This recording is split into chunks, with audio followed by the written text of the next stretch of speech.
In a world where kingdoms fall and stars still remember names, this song was forged from magic memory and the dream that refused to die. Welcome to a tale where wonder still breathes. The story is titled The Whispering Wind Knows Her Name, a love story carried by the wind by Jesus Pacampara. If this tale stirred something in you, a memory, a dream, or a truth, our Ko-fi, Amazon, and Patreon links are in the description. Support helps us keep writing for you and the ones you hold dear.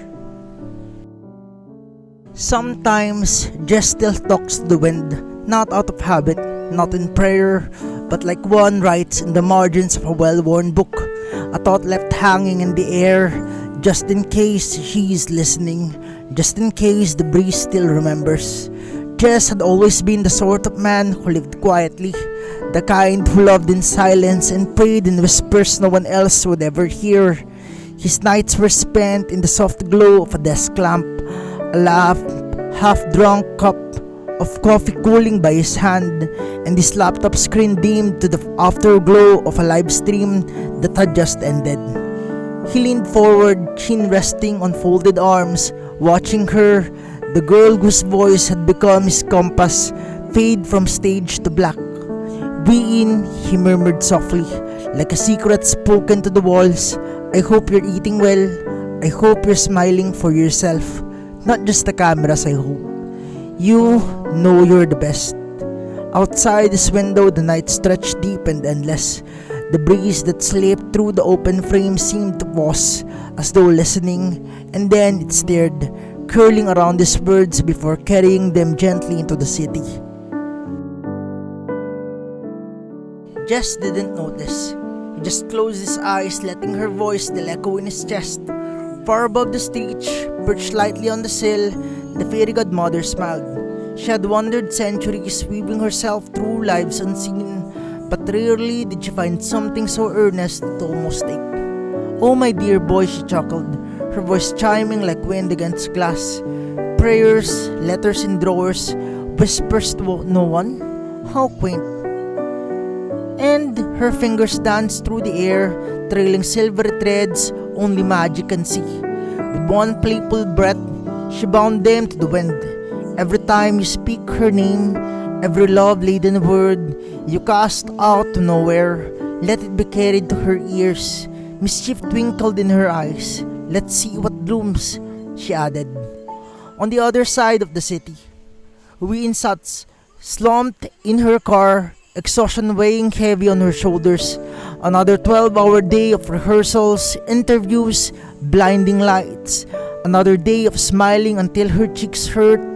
And as the vehicle hummed quietly down the freeway, her head lolled against the cool glass, and she exhaled shakily.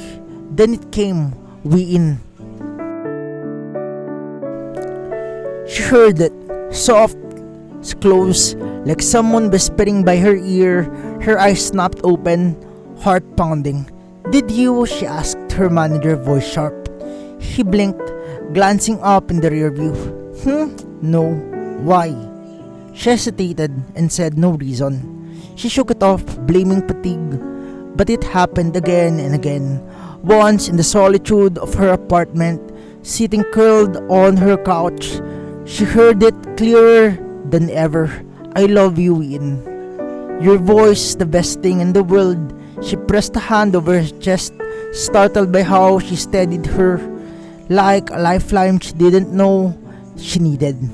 Every time she doubted herself, every time her body screamed from relentless schedules, that voice came to her, gentle, certain, and unseen.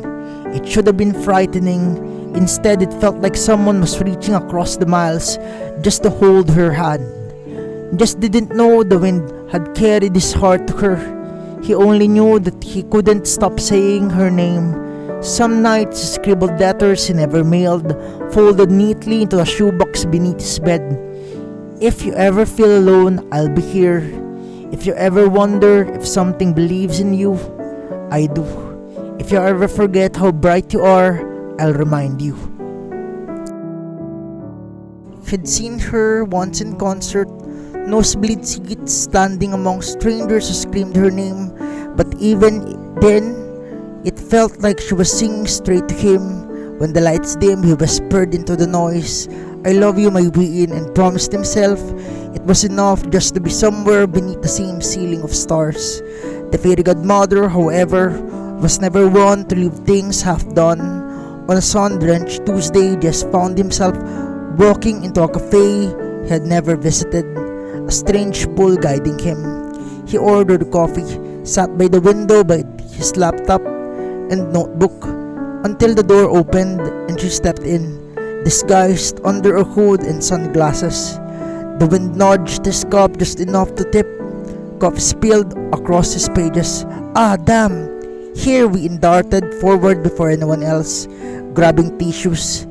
Her hand brushed as she pressed them into his palm. Jess froze, heart seizing. She was right there, not pixels, not stage lights. It was her. "Thank you," he managed, voice trembling faintly. She glanced down at his mess of ink-smeared pages, song lyrics. He swallowed and said prayers. Her lips curved into a smile that felt like sunrise. Then they must be good ones. The wind played matchmaker relentlessly after that. A bookstore aisle where they both reached for the same poetry collection. An arcade where she laughed so hard at his terrible aim that she nearly fell over, cheeks flushed, telling him he was worse than ever. Late night runs into convenience stores where they stood, debating instant noodles, shoulders brushing under the fluorescent light. She teased him once, sly, "So Mr. Prayer Writing fanboy, how many photo cards do you have?" He nearly choked. "Only 2. "Only?" She grinned. "Tsk, we'll fix that." Yet as the warmth blossomed between them, so did fear. One night, sitting in his tiny kitchen while he clumsily chopped vegetables for ramen, Wheein stared at his hands and asked softly, "Do you still believe in magic?" "I hear you," she admitted, voice trembling. "When I am alone, your voice saying my name, telling me you love me, it feels real." Her hands curled tightly in her lap. "And now I just can't tell if I feel this way because of some spell or because it's actually me. What if it's not real, Jess? What if it's just the wind?" He put down the knife, turned to her, and took her hands. "Wheein, I loved you long before any of this. I wrote letters I never sent. I stayed up just to hear your voice. I prayed for you before I ever dreamed you'd know my name." He pressed a hand to his chest. "If magic carried it to you, fine. But it started here with me." She searched his eyes, lost for words. "Then prove it," she whispered. She pulled away after that, needing space to test herself. A week of silence. No texts, no stolen cafe mornings. It was an agony for Jess, but worse for Wheein. She thought it would bring clarity, but instead, the quiet hollowed her out. Even without the whispers, she missed him, not the magic, him.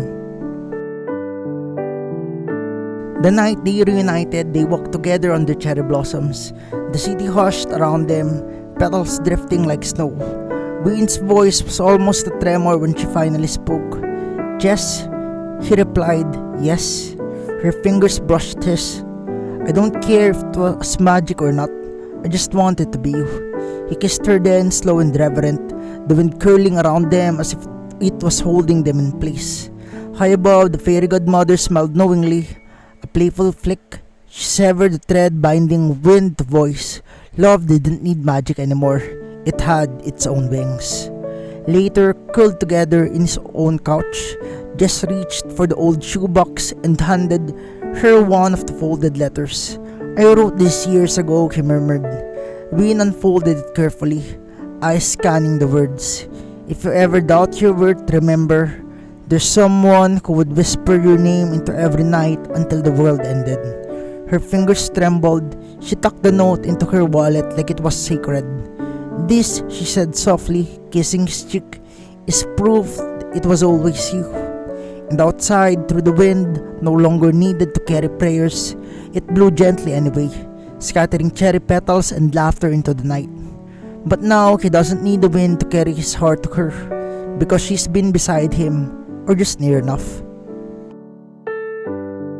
Sometimes Jess still talks to the wind, not out of habit, not in prayer, but like one writes in the margins of a well-worn book, a thought left hanging in the air, just in case she's listening, just in case the breeze still remembers.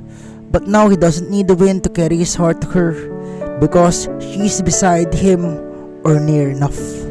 Sometimes texting him half sentences and leaving him to guess the rest. Sometimes curled on his couch, wearing socks that don't match, humming to herself while he types away at something he'll probably never publish. They don't talk about magic anymore. They didn't need to. But some mornings he wakes up before her and watches her sleep, her cheeks mushed against his shoulder and breathing soft, and he wonders if she's dreaming of the same thing he is. Lately, he finds himself imagining things, not grand things, just small ones.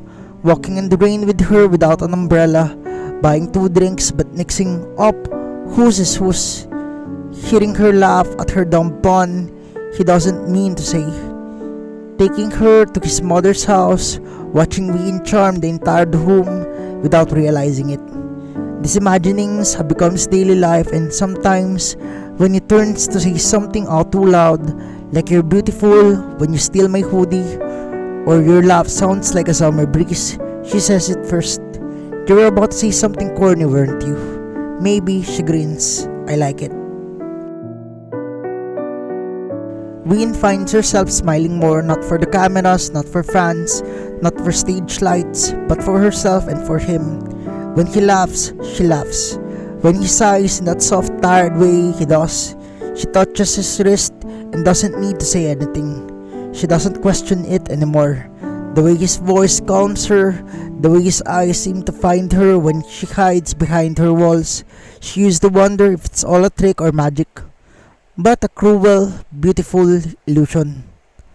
But now she thinks of him as she brushes her teeth, when she gets into bed, when she makes her coffee, when she hears a song and thinks, "I'd love this part." She still hears his voice in her head when she's alone, but now it doesn't feel distant. It feels like a part of her day, a part of her. There are still nights when she tosses and turns, heart racing for no reason except that he touched her cheek too gently that morning, or when he called her his person in passing, like it wasn't a miracle. Sometimes she wants to yell at him for making her soft. Sometimes she does. "You're annoying," and he says, "You're gorgeous." She throws a pillow at him, but she's laughing, and he always catches it, both the pillow and the meaning behind it. They talk about the future now in vague brushstrokes. No pressure, no perfect plan, but just keeps a note in his drawer. "Take her to Jeju in spring. Don't tell her, just go." And Wheein keeps a folded letter in her wallet, paper worn soft at the edges. She still reads it when she misses him, even if he's just in the other room. If we stayed together all day, maybe we'd get tired of each other, but I'd still choose you. I'd still choose you in every silence and every sunrise. And underneath that, in Jess's handwriting, I guess it's love. She smiles at the line every time. Because yes, this love didn't fall from the sky. It walked in, stayed through the doubts, grew roots under their skin. It became part of the air they breathe. And no one and anyone can see it. I create these stories, poems and little worlds each day for my beloved Wheein. If they bring you comfort or a smile too, please give it a like, share it with someone who needs it, and subscribe to join us on this little journey.